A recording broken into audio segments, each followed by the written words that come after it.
My dad promised each of us $100,000. But when I found out my stepmom had already spent it, I took matters into my own hands and then My dad always kept his promises. At least, that's what I believed for most of my life. Robert wasn't perfect, but he was the kind of man whose word meant everything. So when he promised me, my younger brother Tyler, and our half-sister Olivia that he had set aside $100,000 each for us in his will, I never doubted him. It wasn't about the money. It was about knowing that even after he was gone, he would still be taking care of us. But standing in Marcus's office, the soft hum of the air conditioner the only sound in the room, I felt my whole world tilt off its axis. "I'm sorry, Jenna," Marcus said gently, adjusting his glasses and avoiding my eyes. "The inheritance. It's gone." I blinked at him, trying to make sense of the words. "Gone? What do you mean gone?" Tyler, sitting next to me, shifted uncomfortably in his chair. His jaw clenched as he stared at Marcus. "No, that can't be right," Dad said. "He promised." "I know," Marcus said, running a hand through his neatly combed brown hair. "Your fathers will clearly stated that each of you would receive $100,000. But after his passing, your stepmother, Diane, was the executor of the estate. She had full access to the funds." My stomach dropped. Diane. My relationship with Diane had always been tense, to say the least. She married my dad when I was 15, after my mom died of cancer. I tried to be open-minded. I really did. But Diane always felt like an intruder, someone who smiled just a little too perfectly and knew exactly how to make herself seem indispensable. My dad loved her, though, and for his sake, I tolerated her. "Wait," I said, gripping the edge of the desk. "Are you saying Diane spent our inheritance?" Marcus hesitated, then nodded. "Yes. The records show that the funds were withdrawn in several large sums over the past year. By the time your father passed away, there was nothing left." Tyler let out a bitter laugh, but there was no humor in it. "Unbelievable. She didn't waste any time, did she?" I felt like I couldn't breathe. My dad had been sick for a long time, but the end came quickly, too quickly. Diane had barely waited until his body was cold before draining the account. "What about Olivia?" I asked suddenly, thinking of our half-sister, only 18 and just starting college. "Her tuition, her future." Marcus sighed. "I'm afraid that money's gone too." The room felt too small, too suffocating. I stood up abruptly. "No, this isn't happening. She can't do this. That money wasn't hers to spend." "I understand how you feel, Jenna," Marcus said softly, "but legally, as the executor, she had the authority. Unless you can prove she acted in bad faith or mismanaged the estate, there's not much you can do." I stared at him, disbelief giving way to a cold, simmering rage. "Then I'll prove it." Later that night, I found myself pacing my tiny apartment, phone in hand, trying to wrap my head around everything. I had always known Diane was selfish, but this was a whole new level of betrayal. My phone buzzed. It was my best friend, Alexis. "Hey, Jen. You okay?" Her voice was soft, but I could hear the concern beneath it. "No, not really," I admitted. "Diane spent our inheritance." "Wait, what?" Alexis practically yelled. "You mean the money your dad left you guys?" "Yeah," I whispered, feeling the weight of it settle on my chest again. "That which," Alexis muttered. "What are you going to do?" "I don't know," I said, sinking onto my couch. "But I'm not letting her get away with this." The next day, I decided to confront Diane. She lived in the house my dad had left behind, the one with the perfectly manicured lawn and the white picket fence that always felt more like a movie set than a home. When she opened the door, her fake smile faded the moment she saw me. "Jenna," she said coolly, "this is unexpected." "Yeah, I bet," I replied, pushing past her into the house. The living room was immaculate, as always. Not a single thing out of place. It made me sick. "What do you want?" Diane asked, folding her arms. I turned to face her, my heart pounding. "I know you spent the inheritance, Diane. The money Dad left for me, Tyler, and Olivia. Where is it?" Her eyes narrowed. "I don't know what you're talking about." "Don't play dumb," I snapped. "Marcus showed me the records. You drained the account." What did you spend it on? New clothes? A vacation? Botox? Her lips pressed into a thin line. Watch your tone, young lady. Or what? I shot back. You gonna call the cops? Please do. I'd love to explain to them how you stole $300,000 from your own stepkids. Diane's eyes flickered with something. Fear. Maybe. But she quickly masked it with indifference. Your father trusted me with his estate. Everything I did was within my rights. Maybe legally, I said, stepping closer. But morally? You're a thief. And I'm going to prove it. With that, I turned and walked out, slamming the door behind me.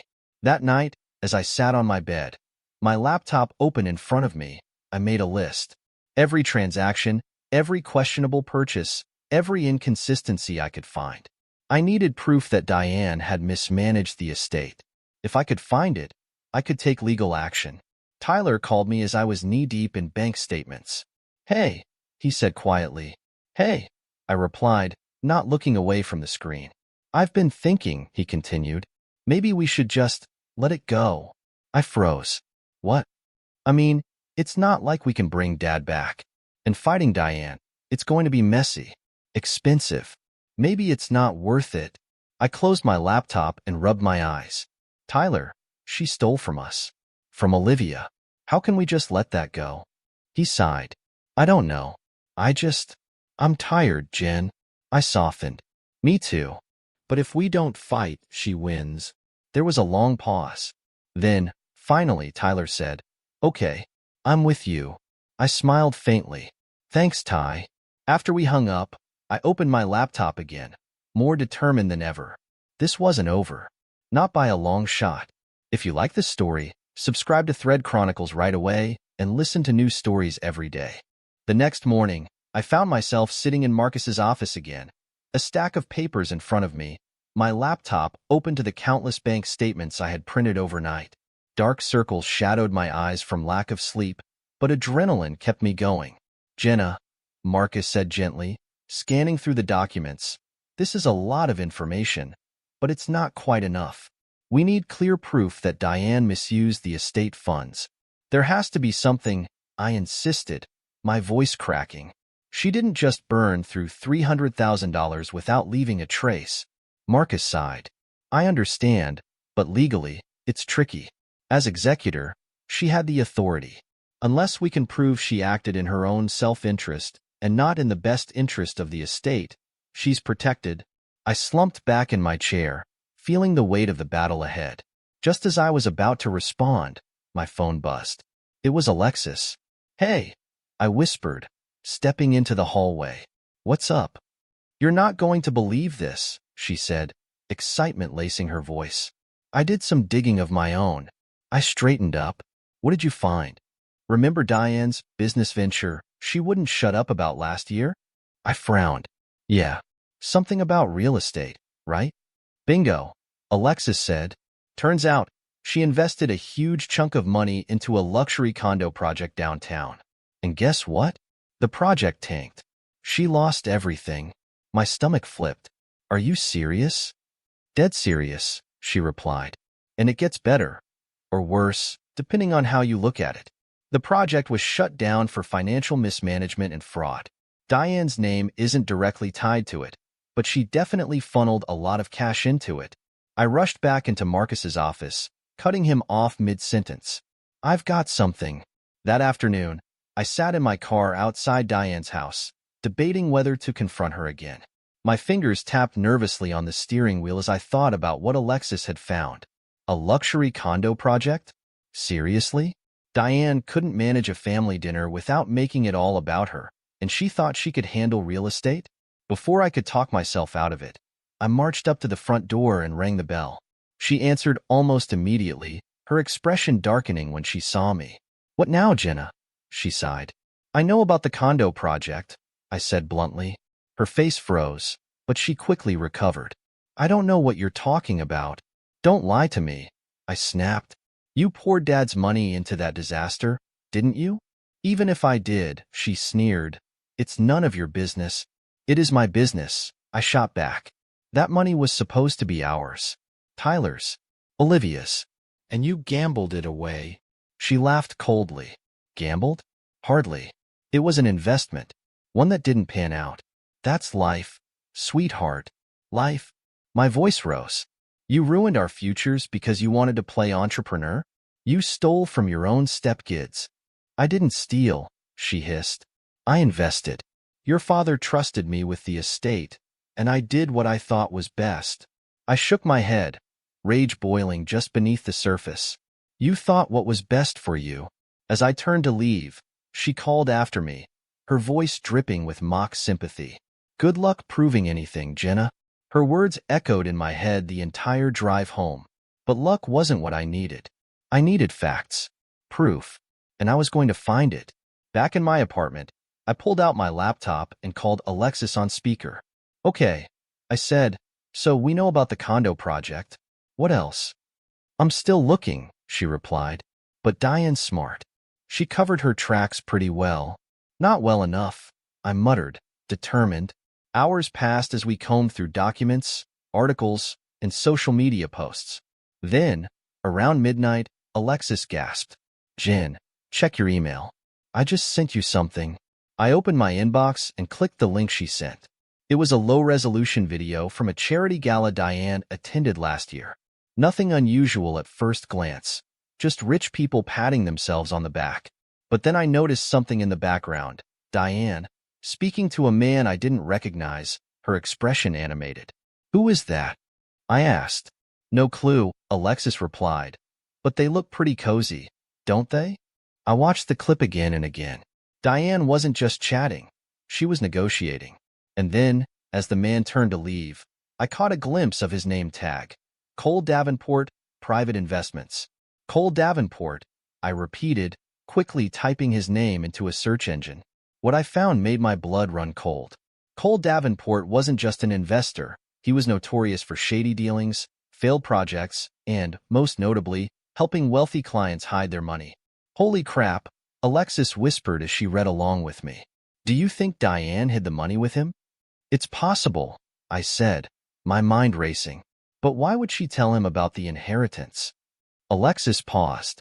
Maybe she didn't. Maybe she just needed his help after the condo project tanked. I nodded slowly. If that's true, then some of that money might still be out there. The next morning, I walked into Marcus's office with a renewed sense of purpose. I need a private investigator, I said before he could even greet me. Marcus blinked. That's unexpected.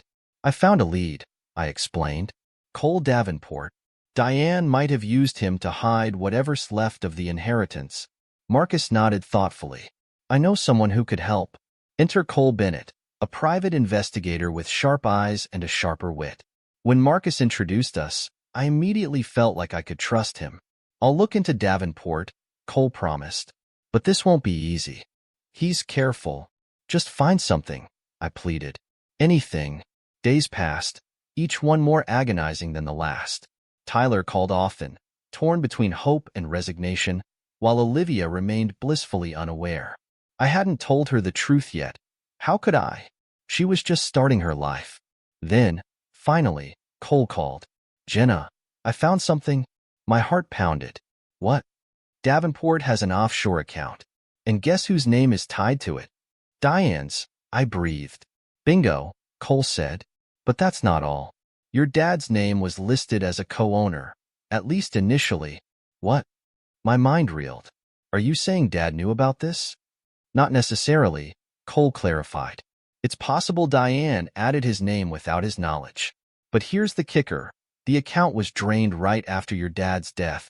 I felt like the floor had disappeared beneath me. Diane had waited until my dad was gone before making her final move. What do we do now? I whispered. We build a case, Cole replied.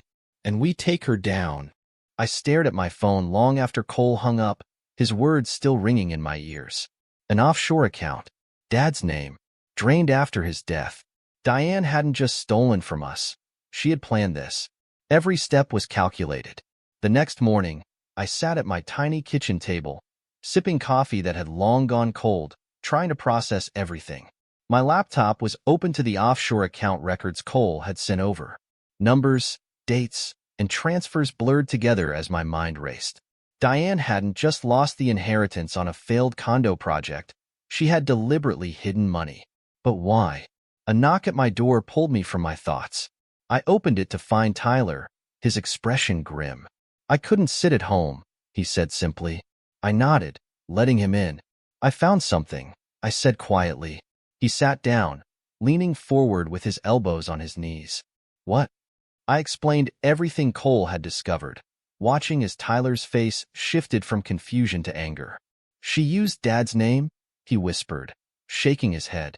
"She didn't even wait until he was gone to start planning this." "I know," I said softly, "and we need to find out what else she's hiding."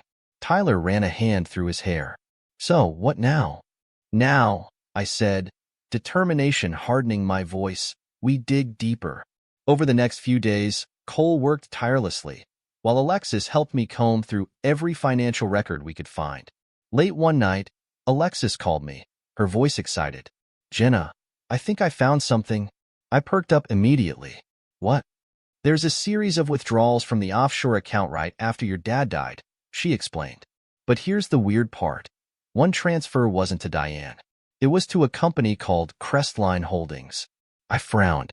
"Never heard of it." "Neither had I," Alexis admitted. "But guess what? Crestline Holdings doesn't actually exist." "What do you mean?" "I mean, it's a shell company," she explained. "No employees, no office, just a name on paper. Someone set it up to move money around without being traced." My stomach twisted. "You think Diane set it up?" "Maybe," Alexis said. "But I also found something else. Crestline Holdings was dissolved just a month after your dad died." My mind raced. "So, whoever set it up didn't want it around for long." "Exactly," Alexis agreed. "And the person who dissolved it? Cole Davenport." My breath caught. "Davenport again." "Okay," I said, trying to steady my voice. "So Diane funneled the money through Davenport's shell company. But why?" "That's what we need to figure out," Alexis said. The next day, I met Cole Bennett at a small cafe downtown. He slid a folder across the table to me.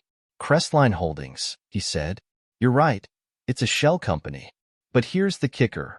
Before it was dissolved, it made one large transfer to a personal account." I flipped through the pages, my hands shaking. "Whose account?" Olivia's. I froze. "What?" Cole nodded. "The money didn't stay there long. It was transferred out almost immediately. But for a brief moment, the funds were in your half-sister's name." I felt like I'd been punched in the gut. Why would Diane use Olivia's account? "I don't know," Cole admitted. "But I don't think Olivia even knows. She was barely 18 when this happened." I closed the folder, my mind spinning. If Olivia's name was tied to the money, this could ruin her life. And if Diane had done this behind her back, what else was she capable of? Later that night, Tyler and I sat in my living room, the documents spread out on the floor. "We have to tell Olivia," I said. Tyler nodded. "She deserves to know." The next day, we met Olivia at a small diner. She looked confused but happy to see us. "Hey," she greeted us cheerfully.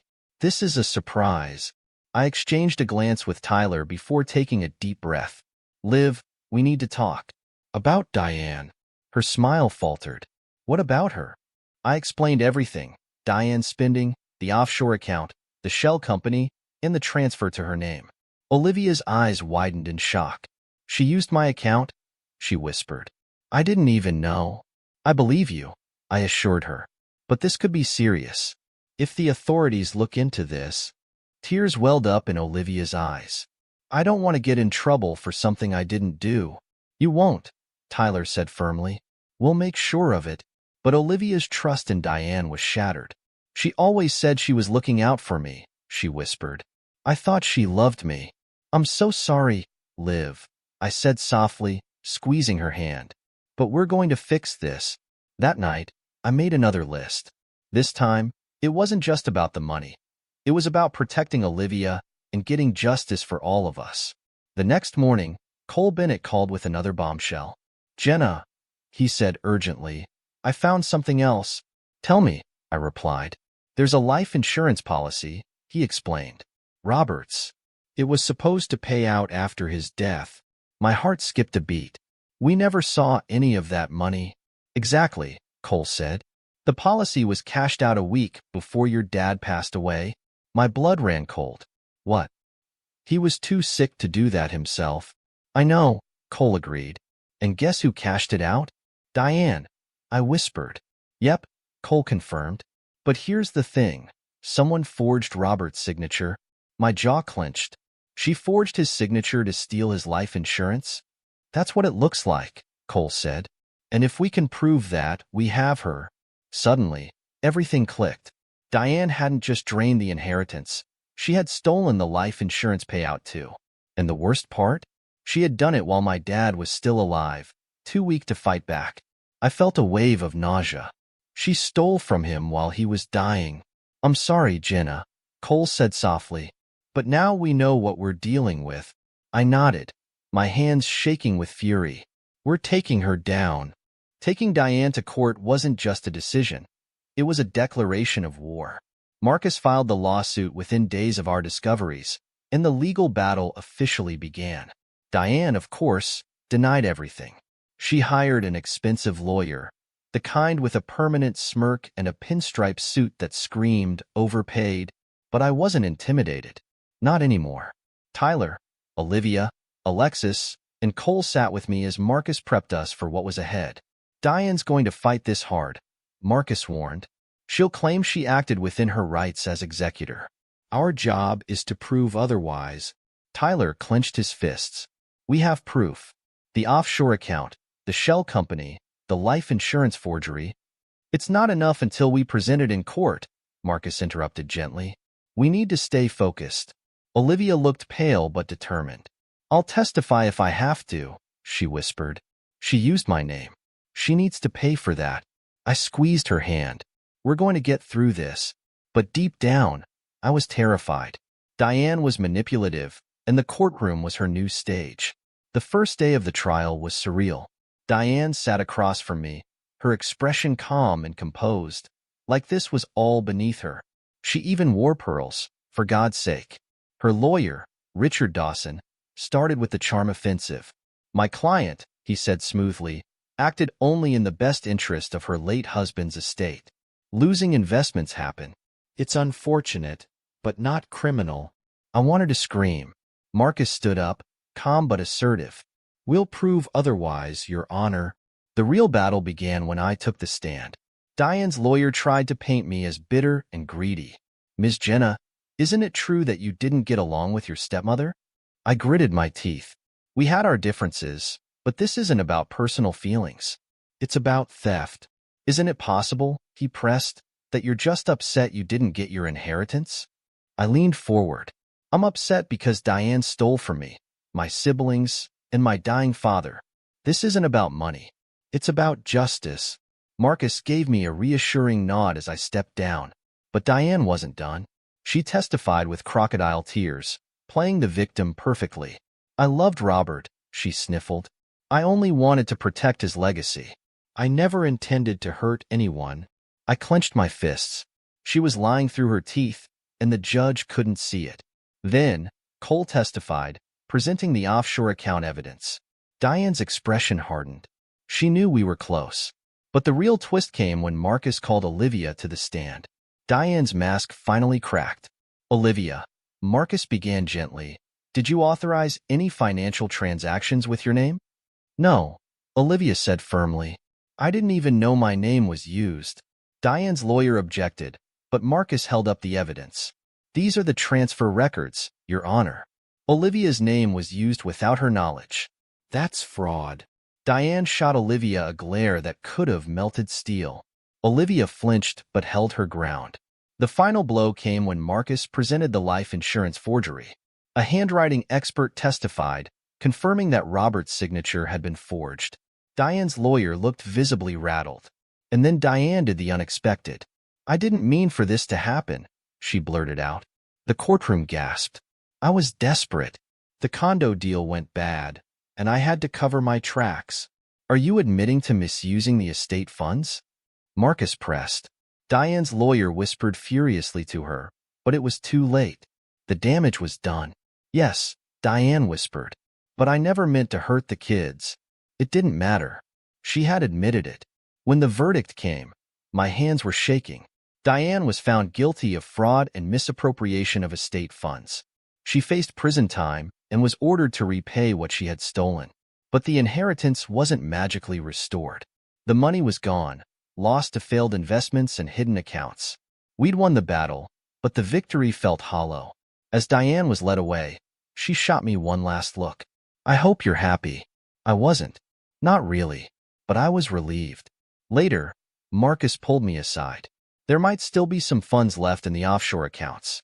It'll take time, but we might recover something." I nodded, grateful but exhausted. Olivia hugged me tightly. "We did it," she whispered. Tyler clapped me on the shoulder. "You never gave up. Dad would be proud." Tears filled my eyes. I hope so. The fight was over, but the scars remained. Even after Diane was sentenced, the weight of everything that had happened lingered. Winning in court didn't erase the betrayal, and it certainly didn't bring my dad back. The money? Most of it was gone, lost in Diane's reckless investments and hidden accounts. Marcus was optimistic that we might recover some, but I knew it wouldn't be what my dad had intended for us. It wasn't about the money anymore. It never really had been. It was about standing up for what was right, about protecting what little we had left of my father's legacy. But closure? That felt miles away. A week after the trial, I found myself sitting at my dad's grave, the autumn wind biting at my cheeks. I traced the engraved letters of his name with my fingers, feeling the sting of tears I thought I had run out of. "Hey, Dad," I whispered. "It's done. We won. If you can call it that." The silence felt heavy. I pictured him standing beside me, that warm, reassuring smile of his that always made me feel safe. "I wish you were here," I choked out. "I wish you never trusted her. But I get it. You loved her. And love makes us blind, doesn't it?" The wind rustled through the trees, almost as if answering me. "I fought for us," I continued. "For me, Tyler, and Olivia. She didn't get away with it. But I don't know if that makes me feel better or worse." I closed my eyes, letting the memories wash over me. The good ones, before Diane, before everything fell apart. I thought of Sunday mornings when Dad made pancakes shaped like dinosaurs, of long drives with the windows down and music blasting, of the way he hugged me like he never wanted to let go. "I miss you," I whispered, feeling a tear slide down my cheek. "I hope I made you proud." Life didn't magically return to normal after the trial. Tyler struggled to find his footing, taking on odd jobs while trying to figure out his next move. Olivia, still reeling from the betrayal, decided to take a gap year before returning to college.